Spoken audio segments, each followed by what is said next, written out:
Anybody, can you mute if you're not talking? All right. Please Should we give request. a few more minutes so it seems like more people are arriving? It's still even before time. Oh, yeah. Sweet. This is a very punctual group.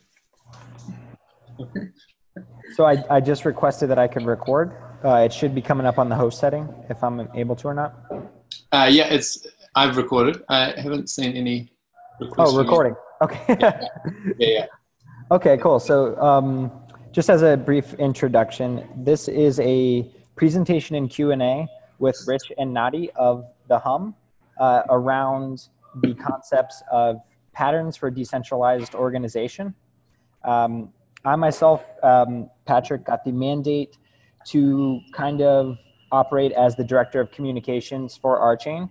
And one of the things that I wanted to do was to learn from experienced people in decentralized organization. So I reached out to the co-founders of Loomio, or one of the co-founders of Loomio, Michael, and he put me in contact with Rich and Nati, who run this consultation arm. So after lots of talking, I wanted to get them in person, but the logistics didn't match up for the time. So we decided on this presentation here. So I'll let you guys take it away from there. Thank you. Great, thank you. Hi, everyone. So yeah, as Patrick mentioned, I'm Nati. I'm one of the Loomio members as well, and I'm also a member from Inspiral, that is a network of decentralized, different decentralized organizations, a lot of social enterprises, a lot of entrepreneurs, consultants, and things like that. It's mainly based in New Zealand, but it's people all over the world. So my accent is from Argentina. That's why if you don't understand me very well, just please let me know. And I came to New Zealand around 8 years ago. I was traveling around the world, meeting a lot of people living in intentional communities, eco-villages, co-housing. My main focus was on how can people collaborate, live together and collaborate in a good way? How can we build a different system for being together? So when I came to New Zealand, after a year that I was here, I think, Occupy Wall Street happened, and then he arrives in New Zealand on the wave of the global call, as it was called. And I met Rich there in a civic square when we were sitting around in a big circle trying to make decisions and talk with each other. And it was great, but it was also a bit frustrating. There was a lot of people that was their first time sitting in a circle.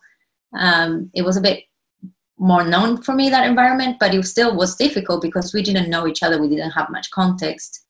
So out of that space is that Loomio came out, the idea of Loomio. So Rich and a bunch of other people decided to try to set up try to recreate a little bit of what happened in a general assembly online. And then from there kind of spread all over the show. But maybe Rich will tell you more about it. So I'm jumping ahead. So I'm just going to give a little prompt for everyone to introduce themselves. And, well, Rich is going to introduce himself first, but the prompt will be just tell us your name and just a little bit of what is one thing that you love about working in a more collaborative environment or in a decentralized organization? Should I ask that prompt? Yeah, you can. Okay. Yeah, my name is Richard. My funny accent is from New Zealand, so also please let me know if anything is not clear. I know I swallow my words and I have all the wrong vowels for things. Yeah, I'm going to talk tons, so I'm not going to go on in my introduction. I think the thing that I like about decentralized organizing or non-hierarchical or basically what I like is working without a boss. Like I just have a very low tolerance for being told what to do. So I'm trying to figure out how can I participate collaboratively and meaningfully without having someone forcing me to do stuff that I don't want to do. That's kind of like if I'm honest, my core driving thing. I'm going to pass it on to Patrick, and when you've introduced yourself, do you want to pass it on to the next person? Yeah, that's a great tool in itself. Hi, yeah, my name is Patrick, and I already gave the intro. I'm Director of Communications. What I like most about the decentralized collaboration is the phenomenal moments, like the unexpected solutions to the problems that you've been dealing with that come out of the blue, right? So for example, Jason actually he works with the new member onboarding group for Arching, and they kind of like, interview new members that come on, see how they can fit. And we were getting ready to hire an SEO, search engine optimization guy. And then literally as I'm creating this Upwork, like looking for freelancers, Jason pings me and he's like, hey, got an SEO guy, you want to talk to him? And then like within, a couple of days, like we worked out an agreement with them in principle. So those phenomenal moments is what I really like about decentralized organization. So I'm going to go ahead and pass it on to Kit Blake. Hi, I'm working with Archain in the community. I'm what we call an activist, in the sense of an activist investor. And I had a big smile when I heard Richard's comment about not liking having a boss, because before Archain, I've founded a couple companies and I've always been a boss. And so it's very hard for me to be in an employee situation. So I'm looking at Archain and the decentralized activities, which right now are being managed in a nascent bounty system, which still has a lot of kinks that we need to work out, but we're making progress in getting there, and I'm hoping to learn some things from this workshop. So I think I'll pass it on to the next person on my screen, which is Alberto. Hello, everybody. I hope you can hear me. I hope it's not too loud outside. I've always been interested in decentralized organizations since I started volunteering for the Blockchain Education Network. It's like a consortium of different university chapters and their leaders and members coming together in a Slack channel and Discord team to kind of collaborate on large scale to modular events and to educate students about like cryptocurrency and blockchains. But I think one of my favorite things about like the DAO or co-op approach is the crowdsourcing of ideas, as well as the ability to give everybody a voice, which I think is very important, especially comparing to like the traditional corporate structure where your voice might be silenced or might not be heard from upper management and so forth. But yeah, I work with Archain as a social media lead, and then I do some other stuff here in the St. Pete area. Thanks for your time. Let's see who else is next.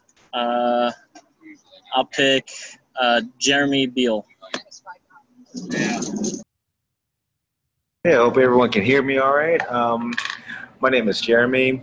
I'm the same as most of you. Don't like to take authority too well, and I love collaborating, working with others to get projects done. I'm in IT, so I'm working on my own rideshare application using blockchain and decentralized apps as well. And that's about it. And I recommend Kate. Hi, everyone. I'm Kate Gonzalez. I'm the treasurer at Archain.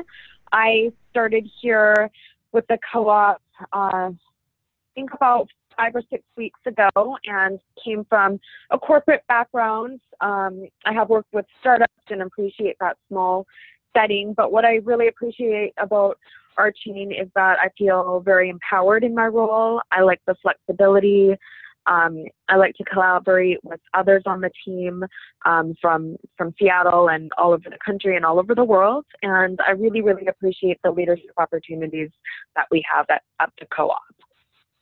So with that, I'll go ahead and pass it along to Jonathan.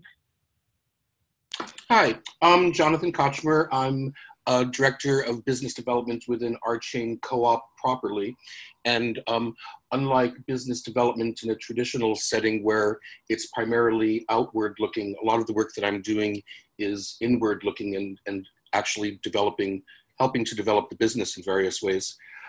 My experiences in organizations has ranged from being in 6 startups two of which I ran.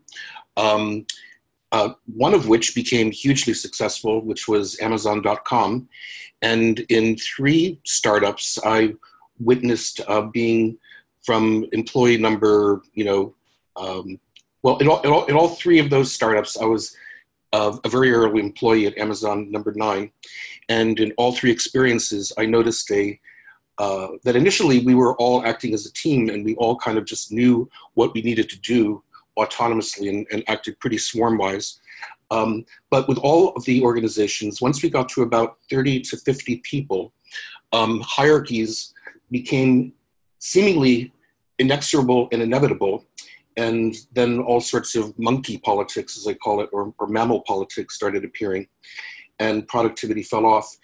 In Amazon's case, actually, this is not a well-known fact, but there was actually an existential risk to the survival of the organization at about the 50 to 75 employee level. The other 2 organizations that I was in, I actually helped do corporate culture exercises and saved them both from implosion. And I'm happy to report that both those other organizations are now healthy and surviving well without me. So I've been in sort of collaboration mode as a graduate student, in startups, as a musician, as a record label owner for several decades, but I never really thought about it as being something unusual. It just seemed natural. And I will pass it on to Bill Swan. Thank you. Hello, everybody. So I'm Bill Swan, and I am the head of human resources for Archain Cooperative. My background is everything from startup up through mid-sized privately held and into the publicly traded world, when I've been part of publicly traded structures since 2004. My background is in human resources and in operations. I am particularly drawn towards people achieving strategic goals collectively, together, with my my professional background in human resources. It is all about people that achieve a goal, and it's getting people to work together collectively in order to make it happen. So I'm excited about blockchain technology in general because it's new tech, and it's exciting to be a part of that. And I look forward to making sure that, having my HR hat on, saying that we avoid litigation, we build diverse teams, that we're collective in how we go about things, and that we just achieve it all together. And who hasn't gone yet? Is it Mackie's?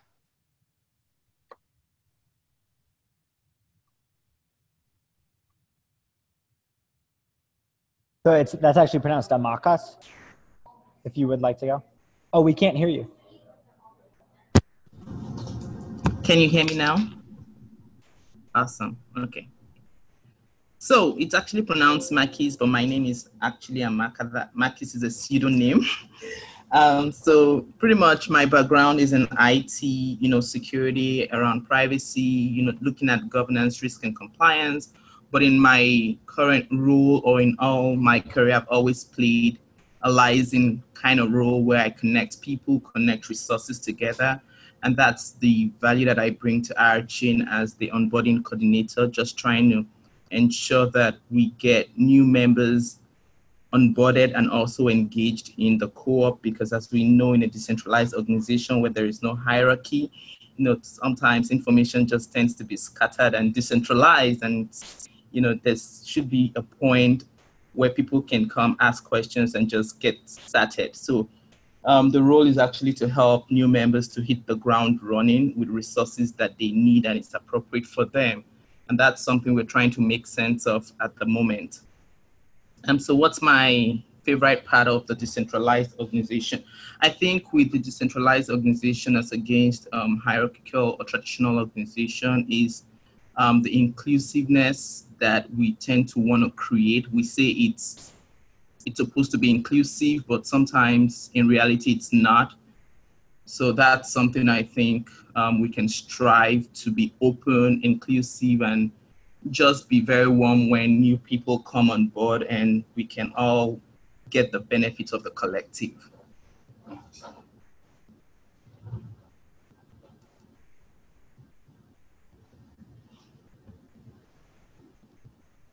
So who's next? Oh, Jason, have you gone? Yes, I will jump in. Hi, everyone. I'm Jason. I work with Amaka on new member onboarding as well as overall community management within Telegram and Discord. I've been in the decentralized space, so to speak, for about 2 years now. And as soon as I learned about RChain and the cooperative structure, I kind of latched on with the I like how there's an ability for anyone to jump in at any point of time and provide a value add to the cooperative. It's very all-inclusive to anyone and anywhere. So that's what really brought my attention to RChain along with the technology. That's it. If we want to... We've got Ian's last one to pop in. There he is. Hi, everyone. I'm Ian Bloom. I'm one of the 8 directors of RChain Cooperative, and I came to the cooperative first from Scenario, where I was working with Greg Meredith and some of the other current board members in maybe an earlier version of the RChain platform. So I'm interested in this discussion because I'd very much like to get some help in how to productively engage our membership in the co-op structure, as well as to create more tools for decentralization and cooperation, coordination. As a member of, I guess, the hierarchical structure in the co-op, being in the board, I'm finding myself in coming against some friction with the decentralized portion of the co-op structure, which is our bounty system, and trying to make that work better and to serve all the members of the co-op and not just the ones that are engaged in the bounty system and earning bounties for themselves. Very good. Thanks, everyone. I really appreciate having all of these great minds on the call with us at once. It feels like a responsibility to make the most of your time. So Nati and I have done a bunch of traveling and teaching and learning over the last year, especially really intensively. And we've learned a lot about participatory learning. And we haven't yet learned how to do that remotely. The way that we usually do learning is with like a ton of very nuanced interactions, breaking people up into small groups, moving in and out. We haven't got that down. So I have to, it's kind of like a disclaimer to say this is basically going to be a lecture. And sorry. And we don't really believe that lectures are the best way to learn.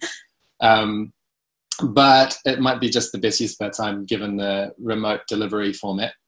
And I would say as well that what we're going to present is pretty dense. So it's worth taking notes and just notice some of the stuff will be really obvious to you, like, and some of it hopefully will be a brand new breakthrough.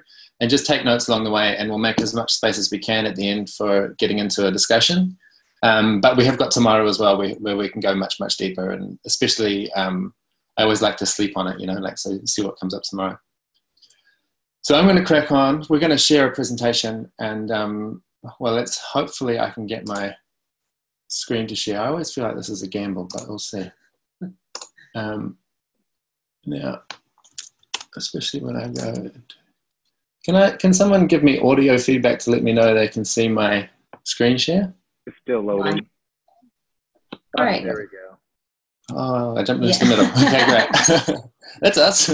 All right. So here we are staring into the void. We've got no visual feedback that you're there, but I'll trust that you're like on the edge of your seats and you're super engaged. And just make sure you go into mute while you're there. Okay. So like I said, I'm going to rip through as fast as I can. Just a little bit of context about where we're coming from. some of you may have heard of this thing called Inspiral. Most of you won't understand it. I've been there for 7 years and I don't understand it. It's really complex. It's really, yeah, everything's changing all the time. Maybe that's familiar in our chain, I'm not sure. But for our purposes, you can think of Inspiral as a network of self-organizing companies. And they're all working on systemic challenges, on work that seems really important, really meaningful work.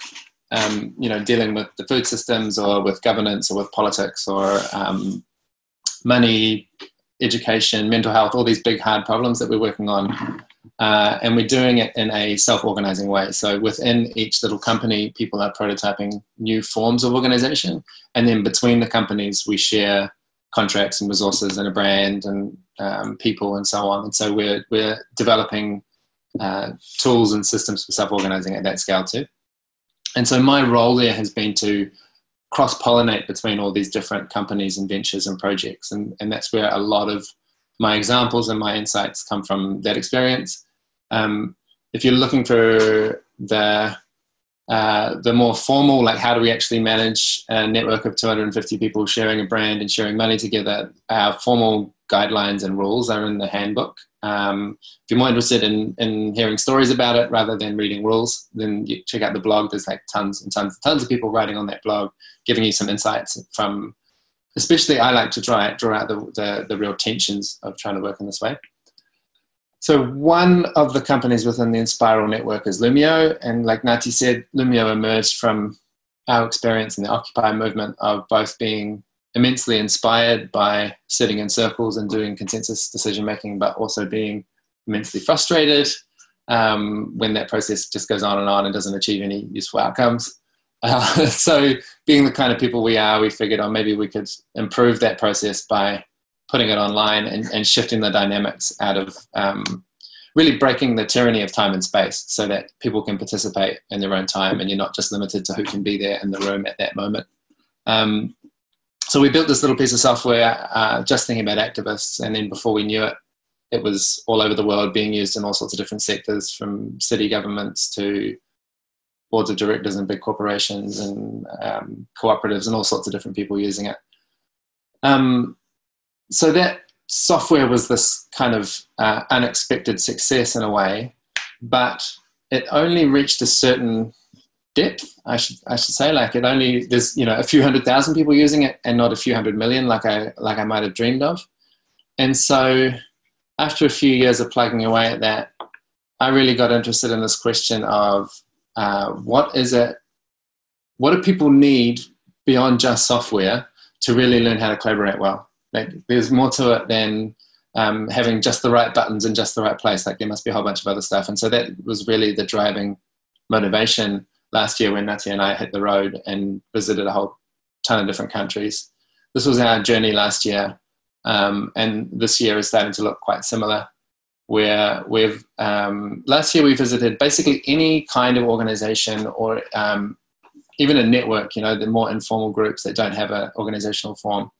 Any kind of group that basically was trying to do something inclusive, trying to do something less hierarchical, more decentralized. Like everyone's got different language for precisely what they're doing. Like over here in Barcelona, we had this, we were staying in this amazing apartment block that's occupied by a bunch of anarchists, and they run it like a community center. And then in New York, we were, you know, in the big corporate skyscrapers dealing with consultants, and just like such a broad, we're in Buenos Aires, we're working with some people, community developers that are working in a slum. So like really, really different kinds of people, and trying to understand what is it that you struggle with when you try and share decision-making, when you try to do things inclusively. What happens when, you know, what goes wrong when you get rid of the hierarchy? And so we were running these workshops and doing a bunch of research and identifying what all these very different kinds of people have in common.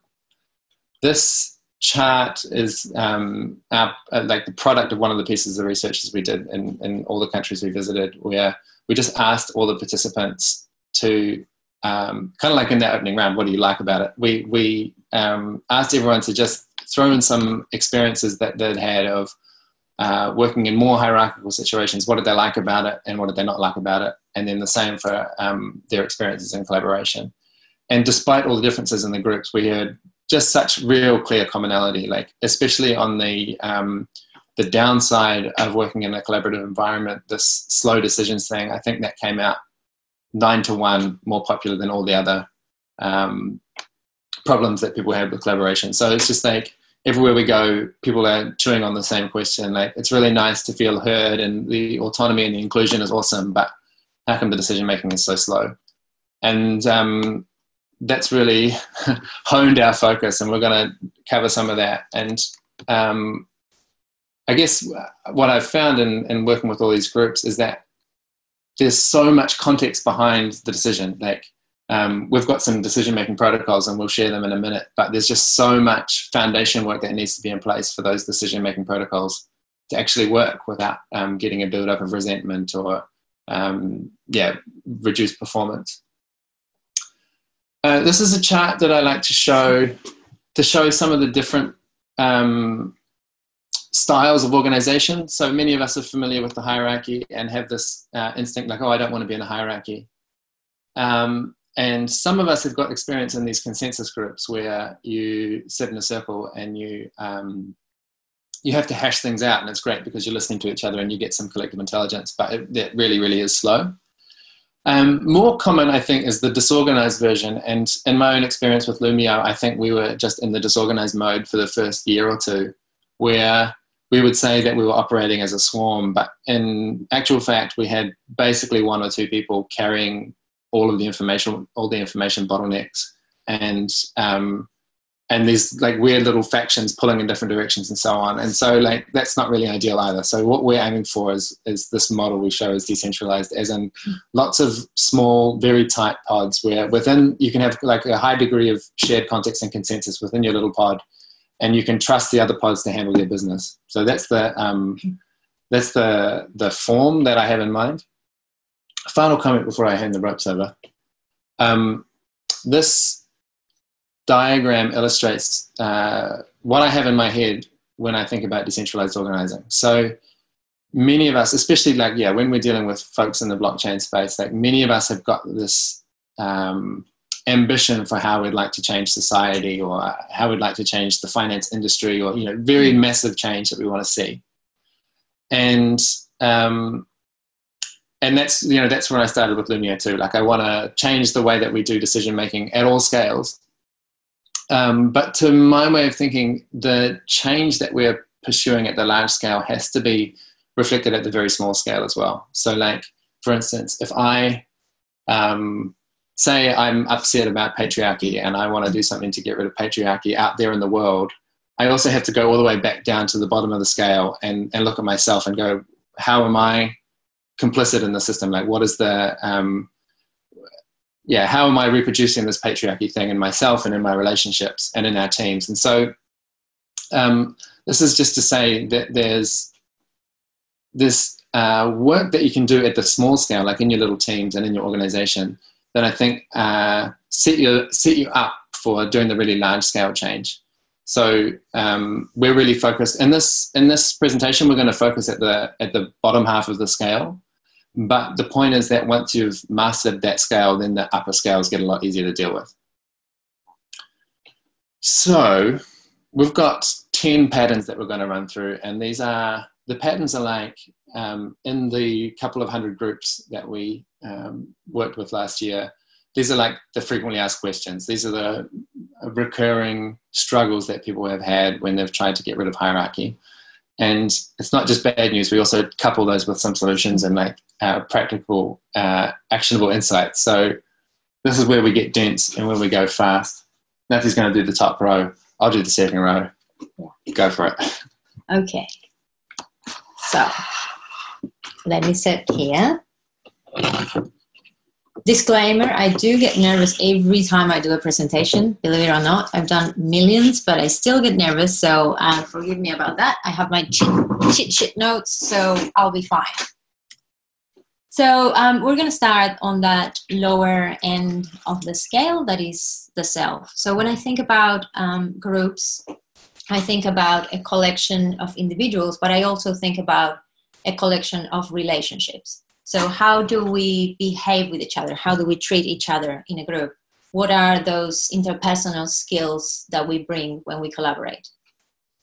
So one thing that we know is that not everyone thrives right away in a decentralized organization. It can be hard to adjust to a different environment if you haven't developed some of the right skills that will help you collaborate.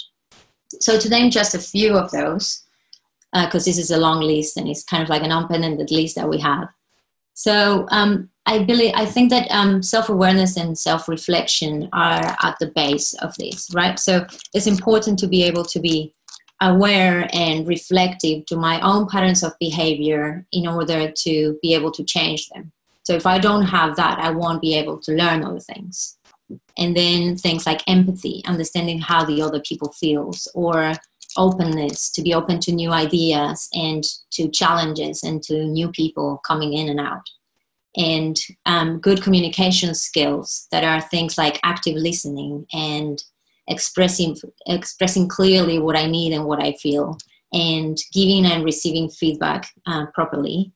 And also very importantly, of course, to have initiative, to be able to pick up things and just do them instead of waiting for someone to tell you what to do, and to be adaptable to change, because these kind of decentralized organizations are always changing and always moving.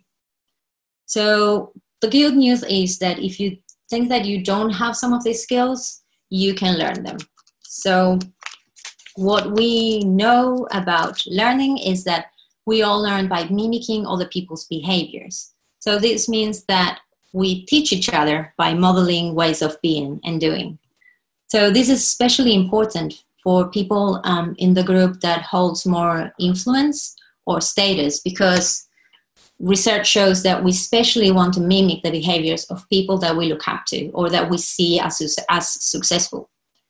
So if you know this, then you can be a bit more mindful of the kind of behaviors that you want to see more of in your culture and in your group. You can celebrate them. That's a really good way to encourage people to build more on those behaviors. And you can also be the first one to model those behaviors. So another thing that is very important to produce a different culture is to create a different way of being together, right? So we not only need to build a different structure, but also a different culture. Because we all come from a society and from a lot of groups that are in general hierarchical, right? Since you are a kid, you've been born into a family that is hierarchical, like probably your dad or your parents on top, and then the kids. And then you go to school and you have the teachers and then on top there's the directors of the school. And then the same gets replicated into traditional work environments, into the government, into everywhere. So when we say we want to collaborate and we want to come together and be equals, we need to unlearn all those hierarchies in order to be able to sit with others in circles. So what is that new culture? Basically, that new culture is up to each group to decide. We can't really tell you what is the best thing that your culture should be, but what we can tell you is that what we know is that environments where people feel safe to be themselves are always good for collaboration. People need to have psychological safety in order to open up, to share who they are, to speak up, to disagree, to share new ideas. And in order to be able to collaborate, I need to trust you. And to be able to trust you, I need to know who you are. So it's very important to be able to build those relationships of trust in your group. How do we do that in our groups? We put a lot of energy into building those relationships. We go out in retreats or away days where we're away for a whole day or 3 or 4 days, where we're out of the work environment, out of our normal day routines, and we spend time together getting to know each other. It's also a really good way to pass on those behaviors that we want to see more of and build a sense of belonging in your group. Another way that we build culture is by caring for each other. So it's very normal in a lot of groups that there's a lot of this thing that is sometimes called care labor or emotional labor that goes unseen. And what I mean about care labor is things like signing the birthday card for the person that is his birthday this week. And there's one person that makes sure that that the card passes around, goes and buys the cards and moves it around and then gives it to the person. Or bringing coffee and water to the meeting rooms. Or more subtle things when you see, we're in a meeting and you see that two people are struggling or having a disagreement and it's kind of subtle and they have this thing against each other. And after the meeting, you'll go around and you'll be like, hey, are you okay? I noticed that something was going on over there. So all these small acts of care are very important because they're kind of like glue that holds that group together, right? If no one's taking care of those relationships can disintegrate. But what happens is that in general, that is not, because it's not a visible job, it's also not distributed fairly. And it tends to be that there's a few people in your group that have more emotional intelligence. In general, it tends to be women because we do live in a patriarchal system where this kind of care labor seems to be seen as a woman's job. And what happens is that that person or those few people that are doing all this extra work that is not accounted for ends up burning out. And then they disappear, they leave the group, and the group starts wobbling. Those relationships start losing that glue. So what do we do about it? We basically talk about it. So we make it explicit. We talk, we say, hey, there's all this job that needs to happen. What do we do about it? How do we want to share that load? One thing that we do to share that load is we have this system called stewardship that is basically a peer-to-peer support system, but instead of going in both directions, it goes in one way. So I care for someone, that person cares for someone else, and that someone else cares for me. It goes in circles. That's why that graphic is circular. And what that means is that we're all practicing taking care of someone and being cared by someone else. And this is particularly important in groups when you have a lot of people that might have that emotional intelligence and some people that don't. What you see after some time of doing this is that that emotional intelligence of the group keeps on going up. And we know by research that this is another of those key points, key elements of a thriving collaborative environment is the emotional intelligence that the people have. So what does it look in practice? It's basically each steward will meet with the stewardee, so stewardship peer will meet every month, and your steward will ask you, what do you need? How can I support you this month? What do you need from me? And there's a lot of different ways of doing this. It's up to each peer to decide. Basically, there's some people that want more emotional care. They need just to rant about things that are going on in their team, or they need a bit of extra support to handle things. Some people want more professional development help. So they're like, oh, just remind me next month to do that course or to finish reading that book that I want to improve in. So this is also very important because we use these relationships of support in cases of conflict. So our conflict resolution process is quite complex, and it's you can read it all on our handbook and the Loomio.coop handbook. But the basic thing is that we use it as escalation. There's different escalation points. So if you have a conflict with someone, first you're going to go into that person and have a one-on-one conversation about it and try to solve it. If that didn't work, then is when you contact your steward and say, hey, I'm having a conflict with someone. Can you support me to have a conversation with them? And they might bring their steward as well, and you'll have a supported conversation to try to solve this. And if then that doesn't work, then we escalate even further to bring an external mediator, or then we look into the system and try to figure out what's going on, that relationships are breaking down. So another way to solve conflict before it arises is to make your norms and boundaries explicit. This is very common in some groups and very odd for others. So what I mean by norms is how do we do things here? And the boundaries are how do we don't do things here? So Let's say now I'm the one speaking here and you're listening. And if we were in a room, we would probably be sitting in circles. Those are the norms that in general, we don't talk about them. We just assume that they're common sense. But the problem is that common sense is different for every one of us. So it's really hard. If you don't have those explicit norms, what happens, for example, if someone comes into the room and makes a sexist or racist joke? If you don't have those things explicit, let's say you have a list and you put it on your wall, hey, here we don't want any sexist jokes. Then that means that if you don't have that, you need to spend probably like around a week having the discussions and making the agreement of why sexism is not okay and why you shouldn't do those jokes.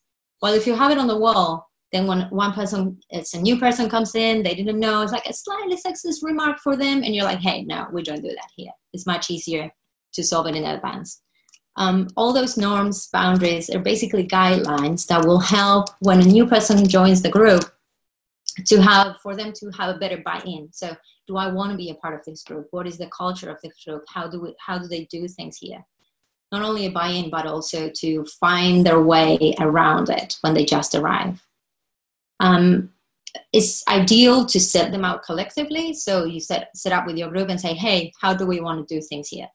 And also to review them periodically to keep those agreements alive, because it's not the same, the group that you have right now, than the group that you're going to have in 5 years. So you can't, you can expect that those agreements and that collective common sense will be the same in 5 years' time. So the idea is that you can regularly talk about it again and check that they're okay. And this is the last one for me. So another thing that we have seen is that a lot of groups that are trying to be collaborative or flat or decentralized or non-hierarchical, there's a big emphasis on being equal, on sharing power. And reality is that we still haven't met any group that have achieved that goal. And it's great to have it as a goal in the future, but it's also great to stand in where each group is at and say, hey, we'll love that, but we are here now. How do we get there, basically? One thing that happens is that there's a few different kinds of power, and I'm just going to name 2 of those. So there's this thing that is called power over, and basically that's coercive power. That's the power that when we're trying to be non-hierarchical that we're fighting against, right? It's someone telling you what to do, and if you don't do what they tell you, then there could be negative consequences, right? So the other kind of power is power with, or what a lot of people call is social capital. And that is what is your level of influence? What is the volume that your voice has in a room? Whose ideas get heard first and taken on board? So that's basically built through shared context, through shared responsibility. The people that are elders in your group will have more influence. The people that has expertise in a particular area will have more influence in those kind of decisions, or the kind of commitment that you put on, all the tasks you take on board. And that is not a bad thing. The problem is when people confuses power over with power with. Then let's say you arrive in a collective and you say, we're all going to be equals. And you arrive and you notice that this guy that has been here for 5 years gets to propose a lot of ideas and it gets heard, but you're one as a newbie that just arrived, it never gets picked up. So people starts building on this tension of, oh, actually we're not equal. There's people that has more power. It's like, yes, there is, because they've been here the longest. So one way that we deal with this power differences and try to achieve that goal of being equal is to make that power explicit. We have conversations where we say, how's our power? How's the power going in this room? Who has it? What do we want to do about it as a group? And we define clear pathways for people to earn that social capital, and also accountability for the people that already has it to not turn it into power over, because that can happen sometimes as well. So what we do at Loomio and in Spiral is that we distribute the influential roles. So things like the coordinator or the spokesperson we know that tend to attract more influence. So what we do is we always take turns with them, and we have two, sometimes in the coordinator role, we have two elders, and we have a new person that is learning the ropes. And that way we pass on a little bit of this social capital, but also we build resilience in our team. And what is very important is for the people that already has that social capital is to learn how to step out, let go a little bit, and encourage others to step in. And that process can be tricky because if you've been doing the same thing for 5 years and you're very comfortable with it, and you bring a new person, they might not know how to do it, but they just need a little bit of patience and a little bit of support to be able to learn how to do it. And what we see again and again is that the people that were holding these roles, that could be the founder, that could be like a coordinator, as I said before, they start feeling with time, it's like you actually share the responsibilities and you let go and you feel a little bit more loose. So I'll encourage everyone to do that. And I'm going to pass it over to Rich. But I'm just going to jump out of the screen share for a second, just so that I can confirm that there are humans on the other side. That's good. It's just quite unsettling to stare into the void. All right, we're halfway. I'm going to keep going if I can get back to it. Let's see. Yeah, cool. Oh, look at that. Smooth as. That's a Kiwi thing. We just we say as all the time, like smooth as, good as, happy as. We don't finish our metaphors. We just leave that up to your imagination. Okay. I like to talk a lot more than Nati does, so I might go on a little longer. We'll see. So hopefully this is relatively self-evident for your crew, given that you're mostly tech people. But I thought I'd drop it in anyway because we've seen it trigger a lot of aha moments in other groups. So I'll start with a metaphor. Like if you were a carpenter or builder and you started on your first day on the job and you're an apprentice and the boss gives you a bunch of tools to get to work with,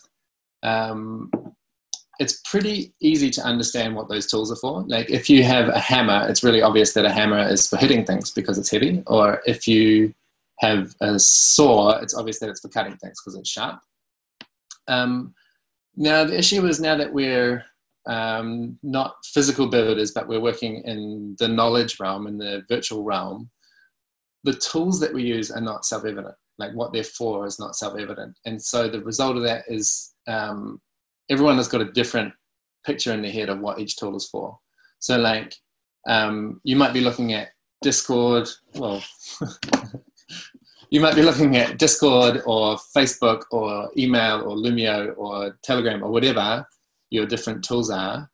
But essentially what you see there is a rectangle with text in it. And all of those tools are just rectangles with text in them. They don't make it really obvious to you what their job is. And so the result that we see really frequently with groups is that every individual person within the organization has a different idea of what tool is for what job. And that is the slow burning tension that irritates the heck out of people over time. And often we'll see this slow migration where half of the organization uses this tool and the other half uses that one, and they don't really talk to each other. And there's just this really basic, very small, mundane disagreement about, oh, I thought we used Slack for that. No, we use Discord for that. And it actually results in a massive kind of political faction thing that goes on.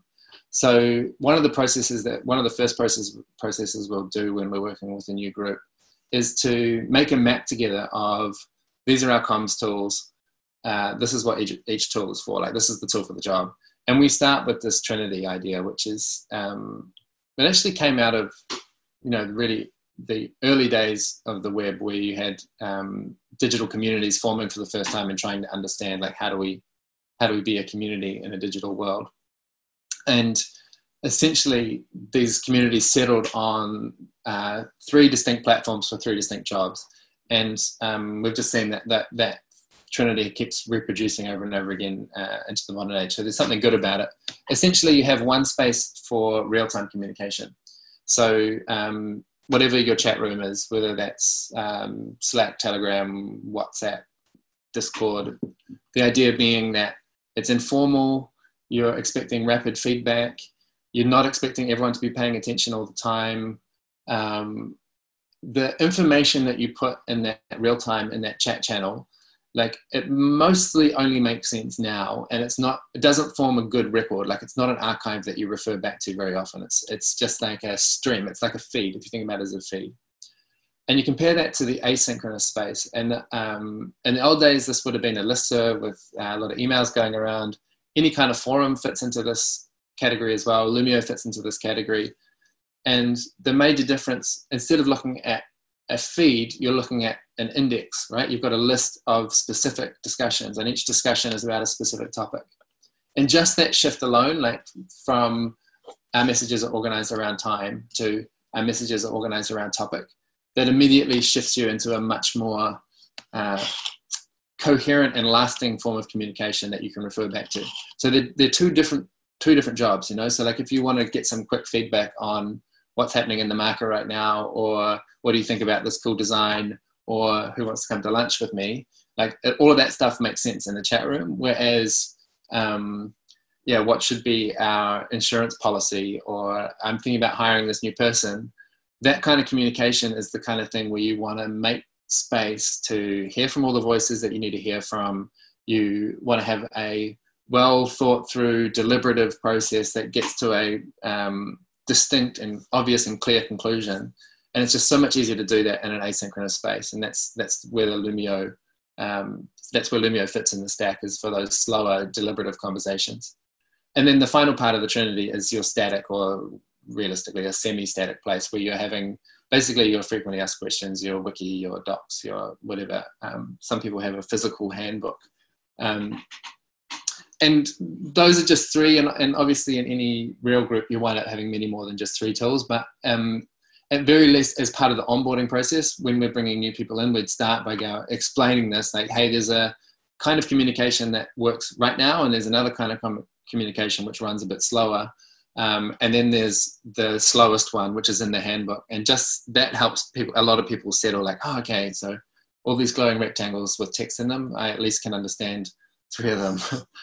I won't go into this in great detail, but we have a little recipe here as well for how to introduce new tools well. It's so common for us to walk into a new organization and see like a graveyard of partially adopted tools, like one on top of the next, on top of the next, on top of the next, just like quite a upsetting environment for me to walk into to see this organization. And I reckon the main reason you see this graveyard of partially adopted communication tools is most people don't really know how to introduce tools well. So essentially when we're introducing a new tool, like if you're like, oh, we should use Loomio, it sounds awesome. Rather than jumping to that solution of I got excited about a new piece of technology and I want to bring it to my group, we would start by getting some kind of agreement that there's a problem. So like in the Loomio case, it might be, hey, I think we're spending too much time trying to make decisions in meetings. Maybe we could do some of our decisions on this other tool. So get some agreement there's an issue that's worth solving.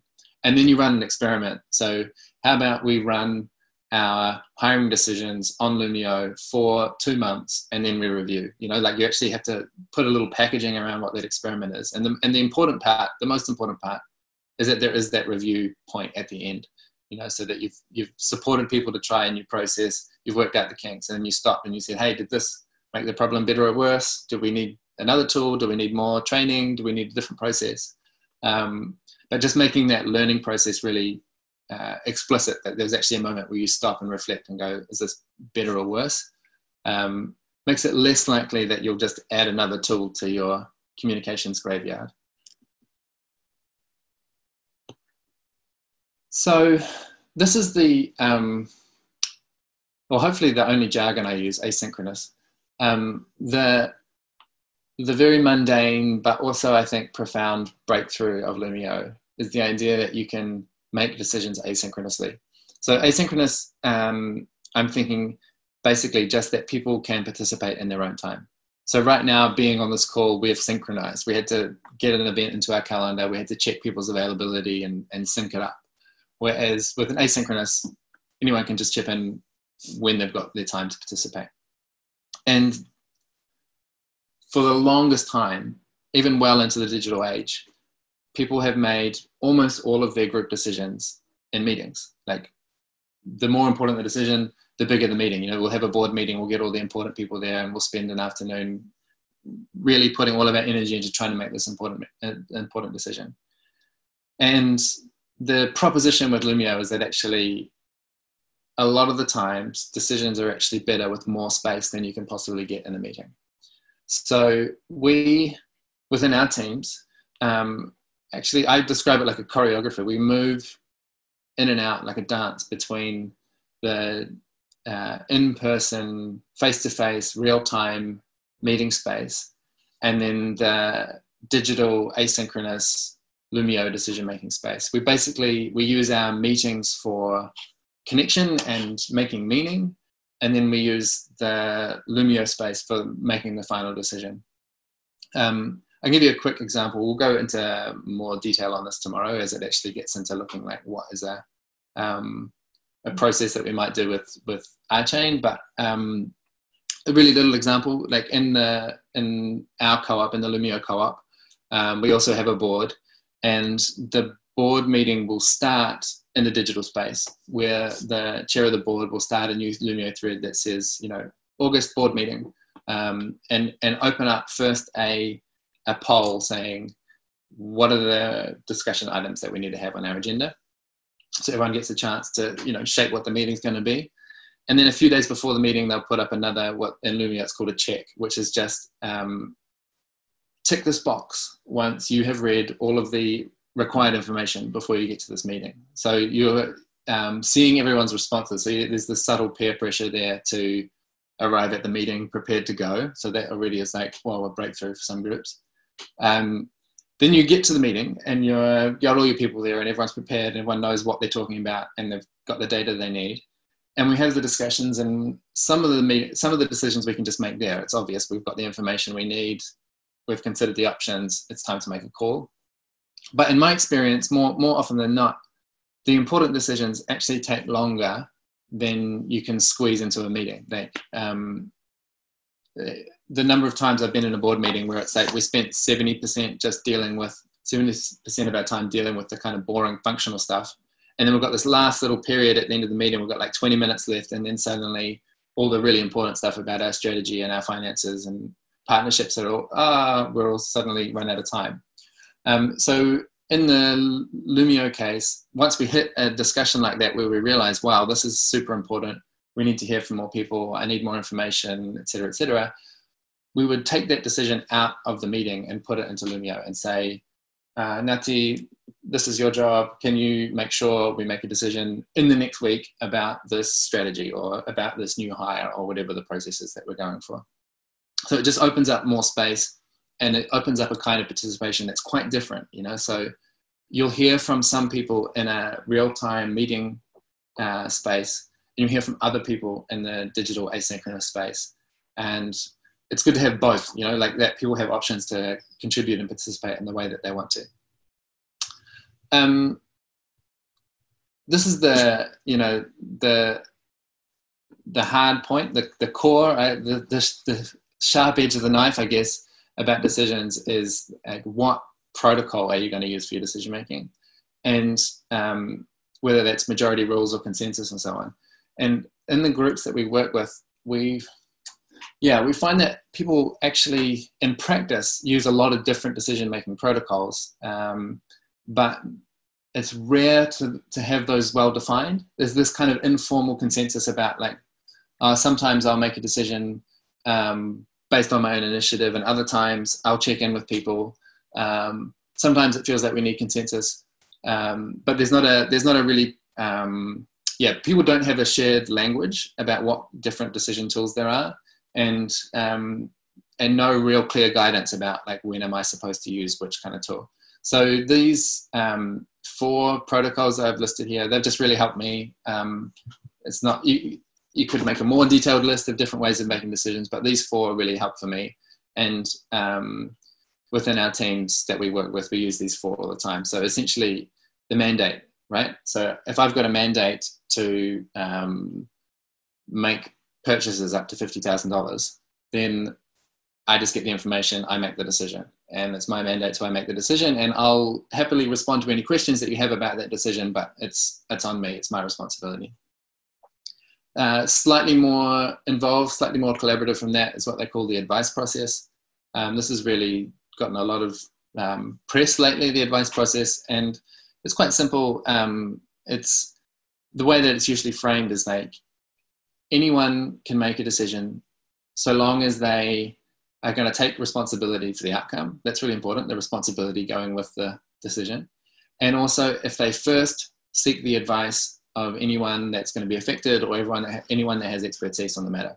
So I said seek the input of, listen to the input, but you don't have to agree. You don't have to go through the process of convincing them that it's the best option. You just have to really do justice to listening. And this gives you like 80% of the benefits of a consensus process for about 20% of the cost. So it's a amazing tool that you can use if you've got agreement, like for such and such kind of decisions, we do these under advice. A slightly higher bar from that is consent. And I should say, like, the specific terminology, when you get into it, everyone's got their own opinion. This is just like one way of framing it. But the way that I think of consent is I want to do this thing, and I'm going to check first with my team members. Do you have a strong objection? Like, if you really think that this idea is going to do harm, then I won't do it. Otherwise, I'm going to proceed. Which is quite different from consensus, where you're aiming to get to everyone thinks this is the best idea. And distinguishing between those two things can make a huge difference. If you've got some mechanism for saying, I'm checking for consent before I make this partnership, does anyone think this is risky? Compared to consensus, hey, we're looking at the different partnership options and which one is the best. That's a completely different process. And so the trick is, to get some shared language about what are these different ways of making decisions, and then to have some agreement about which decision tools are right for which job. So there's some stuff like your long-term strategy, your principles, your norms, some of these things, I think it makes sense to agree by consensus. You really want to have strong, enthusiastic commitment that comes from the consensus process of getting everyone to build that understanding together. Whereas other stuff, it's just much more efficient to use an advice process. So you work that stuff out over time, but I've really found this language using these four has really helped. And it's easy to lay out these different models and say, oh, you could use this or you could use that. But all the other stuff that we're talking about in this presentation is kind of the foundation that makes these kinds of decisions work. So in addition to, like Nati said, about having a distinctive culture and making sure that people are cared for, making sure there's a conflict resolution process, right? So that when you say you're using an advice process, and I asked Nati's advice on a decision before I'd taken it, and we've disagreed. If we're in a healthy relationship, that disagreement is totally fine. Like, okay, it's my decision, I made it, I disagreed with you, but I respect your input. But if we're not in a healthy relationship, then that becomes a conflict, and we need some process for dealing with that. So it's really, that's why we're putting so much focus onto the relationships and onto the culture, is to make sure that people actually are safe to disagree. Like, you've actually got open communication flowing between people. And then the last prerequisite I name is to have a regular reflection process. So I'll talk about more about that in the next couple of slides, but that you're actually stopping to check in, are our decisions delivering good outputs? And are we continuously improving our decision-making capability? Nati's showing me the clock because I'm going long. I'll try and do short on this one. Oh, sorry. In so much of the work that we've done with groups and trying to bring them into more alignment, again and again and again, the tool that we've used to do that is rhythm. So my background, before I got into all this startup world, I was a musician. And so rhythm is a real natural metaphor for me to think about how organizations work. I'll try rapidly to give you a sense of the rhythms that we use. We use these in our team at Loomio. We also use them in many of the teams across Inspiral, and also the way that all of the Inspiral teams come together as well is on a dependable rhythm. And a lot of the stuff you'll recognize, most of you will be familiar with agile software development, so it's not news to you, but maybe the framing is slightly new. So we do our daily rhythm, which is the most rapid feedback, and that is everyone on a team, and so that's, you know, kind of up to 10, 12 people at a stretch. I mean, I much prefer smaller teams, but it works up to about that size. We have the daily stand-up, which is just a extremely rapid report from everyone on the team. What did you do yesterday? What are you doing today? What obstacles do you face? And then we have a distinctive one in Loomio where we say, what are you doing today for your well-being? Which is just a reminder that, you know, looking after yourself is part of the job. And we hear things there, you know, I'm taking my dog for a walk in the forest. I'm going to the gym. I'm going to see my therapist. It just keeps surfacing this idea that caring for yourself is the job. Then at the slightly longer rhythm, we do sprints. So again, common from Agile land, sprints are usually a week or 2 weeks long. And the idea is you're breaking up all of the possible work that you could do in the universe and saying, this week we're only going to aim to do this. And you're getting clear about what is your actual capacity that you've got as a team. And the other point is that you're having not just the start, but you're having an end. There's this moment where you pause and you say, we've completed something. And yes, we've got, you know, hundreds and hundreds more sprints ahead of us, but this sprint, we completed this particular task, which is, give you this sense of continuous progress and an ability to learn at the end of each sprint too, which I'll talk about in the next slide.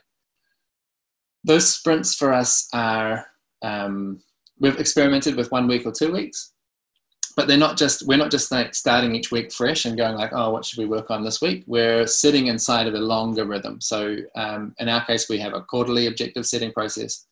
And this is basically where we use consensus. So every 3 months, we'll get our team together and we'll spend a day in deliberation. We do it quite informally, usually in some nice location where we're just talking about, okay, we've got 10 people, you're all doing different things, you're all like allergic to having a boss, like no one wants to tell each other what to do. You've got all this autonomy, but what are we all actually pulling towards? Like, what if there's 10 of us, like what are the 3 things that we're all agreed we're focused on? And we'll have that day of deliberation. We'll finalize that decision on Loomio in the week afterwards. Usually it takes a little bit of negotiation to really get the details right. These are really specific, measurable, trackable, you know, objectives. Like there's at the end of this quarter, there are going to be 100,000 new people using Loomio. There is going to be this much fundraising. There's going to, you know, like stuff that you can say, yes, we are making progress on this or not. And once we have that agreement, once we've gone through that negotiation process and heard from everyone and come to this this consensus where everyone is really bought in, then the next 3 months you can basically relax and not micromanage each other's work, you know. So if you're focused on the engineering and I'm focused on the marketing, I don't have to keep checking in with you all the time. I don't have to have opinions about every last thing you're doing, because I know we've all enthusiastically agreed to the shared focus that we're aiming at, and the details of how you get there is not so important to me. And then our slowest period, our slowest rhythm is the retreat. And for a long time, for the first couple of years in Loomio, we were running our retreats every 6 months. Now it's slowed down, it's every year. But the point is that's when we, for once, we get everyone into the same physical location. And I think about it like a heartbeat. Like you have this, everyone has face-to-face connection. You have all this like endorphins and serotonin and stuff throwing around. You reconnect with your shared purpose. You have a space to deal with all your, you know, tense, uncomfortable conversations that have been getting in the way over the last couple of months. And you build such a shared sense of trust and belonging and good vibes and all that stuff. It's like this big peak of good vibes. And then it slowly starts to decay as you go back to work, and, you know, you're irritating each other by sending the wrong email, or there's a little conflict, and then you have another retreat. And so you get this peak again. So, yeah, I think those retreats are really where the culture production happens. That's where you start to form a distinctive identity that says, we are us, like this is us, and this is how we are. The last one, to me, I put this on the end because I think it's the most important one. We've just shared a whole bunch of patterns that our ways of understanding how groups work, what goes wrong, what goes right. And I don't think our patterns are the right ones. I think your patterns are the right ones. There needs to be a process where you can learn together, reflect together what's going on here, what do you see, and what are you going to do about it.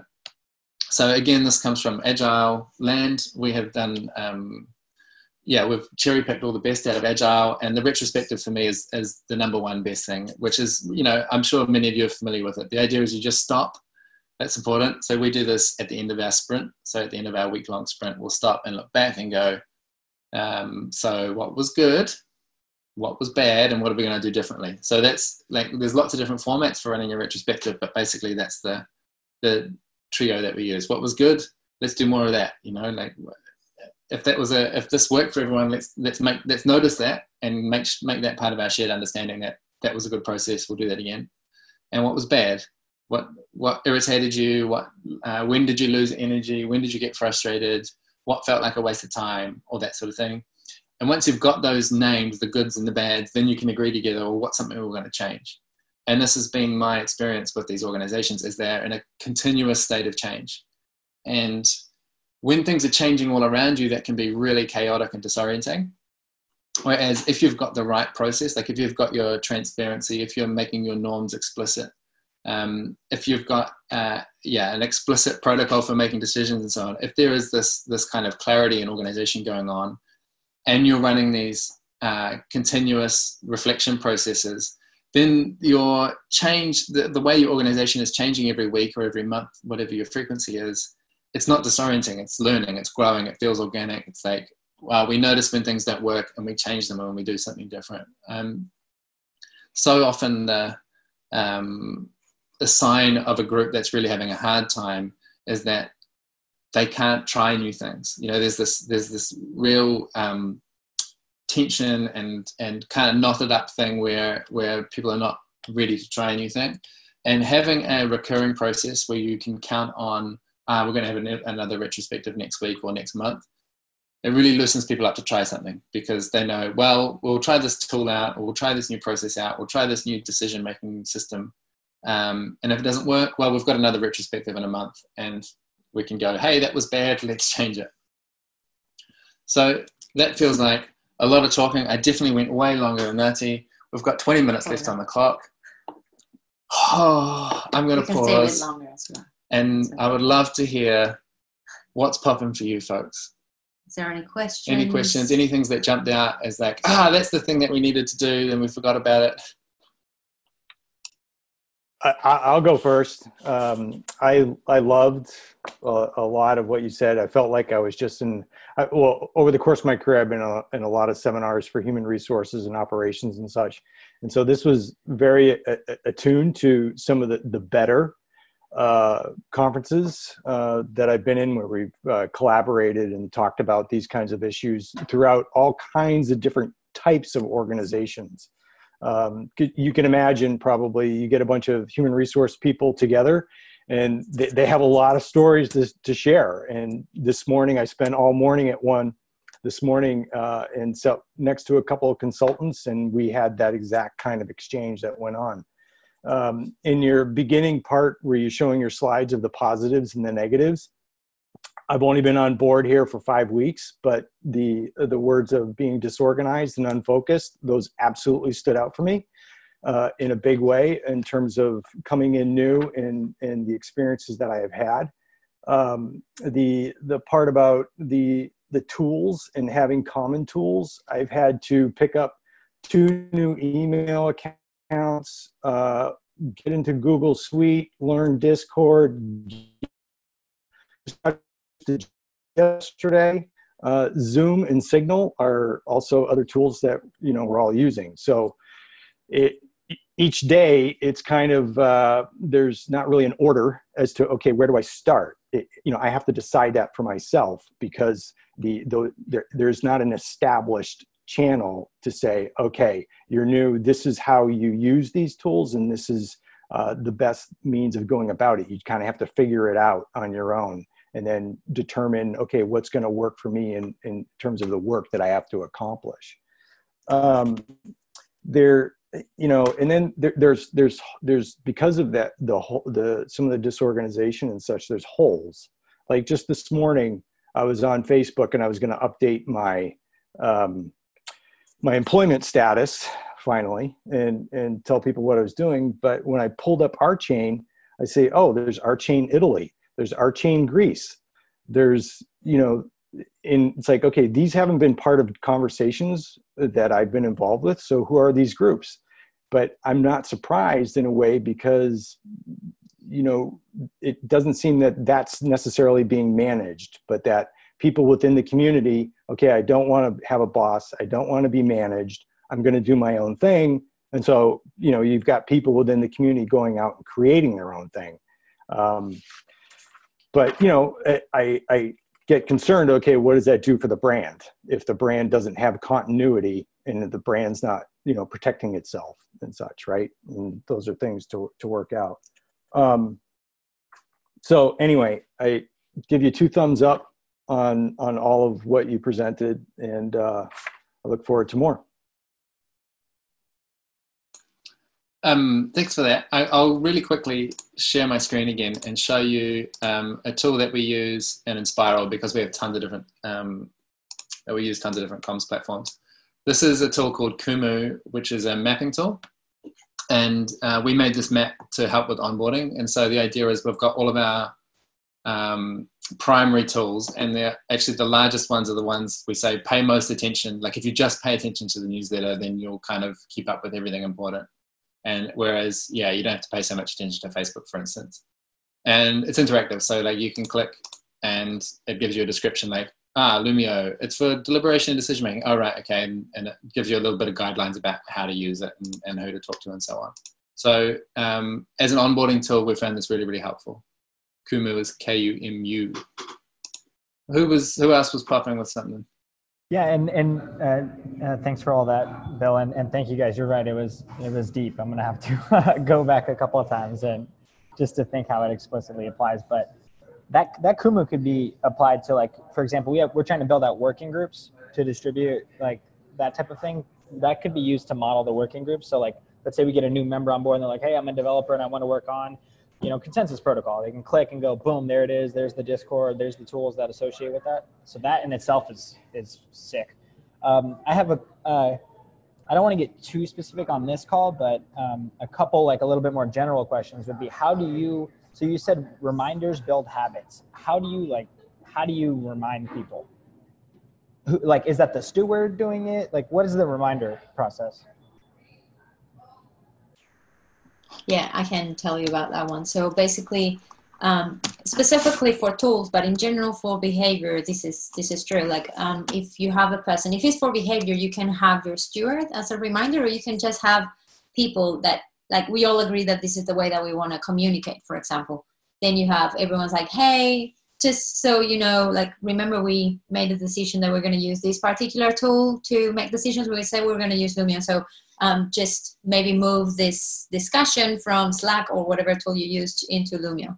And in general, we will have one or two people that are facilitating each of those tools, and they are the ones in charge to remind people and to bring them back into the tool as well. Because another thing is building the behavior means, you know, like you go into that specific tool, you click in there, you turn into that behavior of checking it out at least every day. So that also requires, for Loomio, for example, we have a few facilitation tools that will go more in detail tomorrow, but there's places where you can actually call people in to reply into a thread if they haven't spoken yet and things like that. Do you want to add something? In a lot of the agile kind of coaching work you see people doing I think a lot of it is just visualizing the commitments that we've made and having a recurring process that you go back and you look at those commitments. And so we said in our last retrospective that we're going to try this new process. How have we done on that? Have we succeeded or not? Was that the wrong idea? Like, it looks like we're not doing that. Do we need some more support, or do we need a different idea, or what? But having a way that those agreements don't just get lost in the you know, the stream of all the other things going on. Any other questions? Yeah, I have one more. That was really helpful. So, and then another point that you guys brought up, or you two brought up, was that you celebrate right? And you celebrate like to reaffirm specific patterns and stuff. So we, to Ian's earlier point, we have, our cooperative is tokenized, right? So there's this slippery slope of incentives to do things like, maybe this is just a point to bring back up like tomorrow or something, but how would you guys think about the fact that, you know, we have this token in our community that kind of can flip incentives for people, and maybe they start, and in fact, if like, for example, with our bounty program, we want it to be open and inclusive, but there's huge incentive to just, you know, cartel around an issue, create this big budget, and then like, you know, just pass it through, or to, I'm just curious as how you guys play with incentives in your cooperative. Yeah. I mean, I don't have a solution ready to roll, and it's part of the reason I'm really excited to be learning along with you all on this, because it's, yeah, to me, my understanding of governance is all about identifying first who are the different groups of stakeholders you have, and then noticing like what are the incentives that are pulling on each of those, and how do we make those add up to more than the sum of their parts, and or at the very least, how do we keep them out of conflict and tension? That's how I understand governance. It's hard. All the stuff we talked about making things explicit, having conversations about power, taking the taboo off, saying, hey, we're having a conversation here, but one of you is a billionaire, you know, and that actually has an effect on how we are communicating. That's a process that takes some time to rip off those taboos. They've been built up over a long time. The other piece that we use is to be really clear about the difference between participation and commitment. So we actually have different names for people who are participating in our co-op from people who are committed to our co-op. So we do this in Loomio. We have contributors and members, and it's the same in Spiral, and lots of the other Spiral companies have repeated this pattern where it's like, yes, we're open, anyone can participate, you can be a contributor from day one, you can jump in and get to work. But there's a threshold you cross where we know that you're committed, and you're not just here for the good times, but you're actually going to stick it through for the hard times. And that's a process that you actually have to earn a bunch of trust. You have to be approved by the other members to join, and so on. And so having that clear distinction helps acculturate people like, yeah, the tokens are cool, and it's nice that we're getting some reward for the work we're doing, but we're here for much more than that. And that's part of the behaviors that you will model and mimic, right? So if you have the people that are more committed, that they're there for the belonging of being in the group, for the good things that you're doing, then that's things that they're going to show on their behavior and on their actions. And those are the things that others will try to pick up. If you only have people that are there for the tokens, then that's the behavior that you're going to be replicating. So it's more about being mindful of what are the things that you're more explicit about and that you show more of. Any other questions? We have a few more. I have one. So one of my questions is, and you kind of pointed it out, I loved it when you were talking about the balance of power. So it goes back to your billionaire reference, where if you have a billionaire in the room, in a way that does change the dynamic. So when you have someone like with that power that does have a difference, do you think that should be like a set rule? Like, hey, no matter how much you're worth or however big you think you are, how long you've been there, like in the co-op, like should you be able to like define that rule first and say, hey, everyone's equal? So almost like a check your attitude at the door type of thing. Does that make any sense? So that's always a tricky one, because I think like we are trying to work in a different way, in a more collaborative, decentralized way. We do want to be there. We want to be equals, but there are these different points of influence. So what we do is basically just be explicit about it. Just we talk about it. We bring it onto the table and we know what's happening. We have this thing that we did in one of our retreats at Loomio, and then it sticked out, and we do it with other groups, that we draw a circle on a big board or a paper, and we say, okay, there's people that are inside the circle and there's people that are not. And if you are inside the circle, it means that your voice gets heard more, or like it's basically a line of privileges in a way. And you can draw smaller circles and you can draw bigger circles inside all of those. It's just to be able to visualize it makes it makes it a bit more explicit, make it that you can actually do something about it. And you can choose together, what do you want to do with those circles? Are these circles okay? Are not? And you actually get to hear from both sides. Like, we recently run a retreat for a young organization, and they do a bunch of political action on climate change. And there were a bunch of them that they identified as being in the middle circle and the smaller one. And what they actually brought into that conversation was, being here is really hard. I don't know if I want all this responsibility, but I felt that I had to step up and do it. And others were like, you know what? I would be really happy to support you. Or you don't have to, because I also want to be in there. And so having those conversations are really, really useful. And other people are like, I didn't even know there was a circle. So that's as much as I can say. Yeah, my basic hypothesis is like getting rid of the taboos is like, it seems like most of the work. Like finding out what are we not allowed to talk about, and then finding a way of talking about that. Alberto, I saw you were trying to say something. You're muted. Thank you. I wasn't sure if it was more like a question, but I've noticed you're using like group psychology and behavior modification techniques. That's what I studied as an undergrad. And I want to like address the conversation of a slippery slope of incentives. Yeah, I agree with you when you talked about like how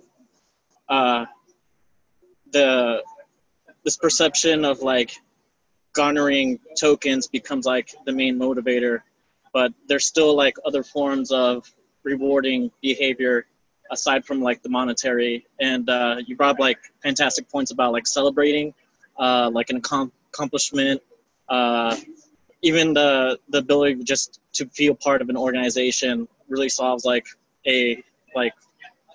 Maslow's lower hierarchy of needs. So I think like some of the things that we do on Discord and other chat platforms is like acknowledge someone's response through the use of like emojis, like, you know, like a rocket or 100 or fire. But then also just like tagging them in the conversation to really show like this good work and this good leadership for other people to like model that behavior. But yeah, I think that's all I had to say. I didn't really have a question, but I'm here and I'm glad to like learn from you guys. Like, this is really cool, innovative. Cool. Thank you for the comment. That's great. I'm gonna add a practical suggestion on the basis of that. In Spiral, in our Slack, which has a couple hundred people, we've got a channel called Thanks, and you just whenever you see something that you want to celebrate, you just say, "Hey, thanks, Lucas. It was amazing how you really listened to me when I was having a hard time." You know, and that's like such an important, because most of us are all digital. You know, like we don't get to see face to face very often. To just elevate like, it was really nice that you listened. It was good that you know, like really being really explicit about those behaviors that we want to see more of. I have some status in this group and I praise that very specific behavior. Then all the other people in the group are like, that kind of behavior gets praised. I want to do it. We've got a couple minutes. Yeah. We've got a couple minutes left on the clock. Is there any of the more quiet voices so far that want to ask any questions or have any comments? Well, I wanted to ask you if you can quickly elucidate, make norms and boundaries explicit. I wrote down that we want to solve conflict before it arises, and common sense doesn't exist. But in order to define these things and then document them, I think we end up with static documents or something. Is that what you mean? No, no static documents. There's different. We do have some. Yeah. There's different processes for it.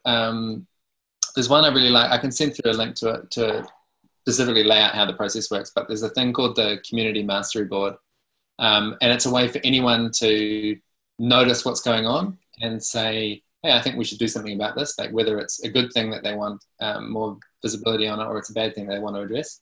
And you get to continuously reflect back and go, how are we doing? How are we dealing with these agreements that we made? I've got a whole hang up about static documents, about the tyranny of the past, about, we made this agreement 6 months ago, but actually it's not relevant anymore. Everyone feels constrained by it. So I haven't seen really resilient solutions to that yet. I'm absolutely like prototyping those within Inspiral because I'm so allergic to feeling constrained by it. But essentially it's like having some kind of periodic process for checking back in. Yeah. And at the lighter end, it's like when we start an event, the first thing we'll do at the event is go, hey everyone, how do we want to be? How do we want to be together? And we'll have a whiteboard and we'll throw up, open, honest, generous, kind, adventurous, whatever the words that come out of the room. And that and we check, is this okay? Yeah. Does anyone object to any of this? Do you feel that is something missing? And that's how we collectively agree on how we want to be together. Yeah. Okay, thanks. Hey, this is Ian Bloom, and I like what you said about talking about taboos, and I hope we get the opportunity to do that and to define the stakeholders in our chain's governance.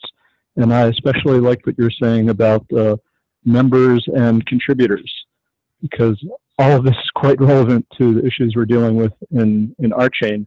And it's a different sort of governance where coin holders are not necessarily the voters. It's one member, one vote. And yet most of our members are not contributors in the bounty system, which is more the more decentralized and collaborative portion of the co-op. So I'm looking forward to more discussions on all of that.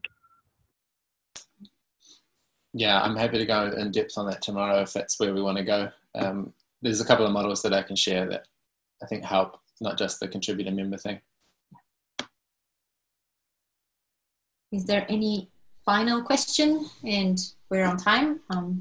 We can stay a bit longer if others want, but I'm just mindful of people's time. No, thank you very much. We want to be mindful of your time too. I think we got a lot to digest, and then come back tomorrow with some practical questions that maybe we can sit there and go through with all of us sharing our screen, so you guys don't feel like you're just presenting. Right, that'll be great. Yeah, cool. And so basically the idea for tomorrow is to share more in depth about Loomio, how it works, what are some workflows, what are some of the things to pay attention to, some of the facilitation tools that you can use. But we can also just compress that a little bit and have more time to digest a bit more of the content from today that could be a bit richer. Yeah. Yeah. Yeah. I'd say if we could have, we can either do it on the call or beforehand, but if we can pull out like these 2 or 3 topics that we really want to go deep on, like, if it's defining stakeholder groups or conflict resolution or, we can use that time really well, I think, tomorrow. Yeah, and then we can go a bit more in depth in the future into particular processes and things that we can help you with. Thank you a lot for being here, being on the screen. And I hope this was really useful to you. And please send us any questions you have. You can contact us at nati@theham.org or rich@theham.org. We're probably on that invite list from the call. So you can always contact us. We're open. Any final words? Just a happy goodbye and see you tomorrow. See you tomorrow. Thank you guys a lot. See you tomorrow. Thanks. Thank you. Bye.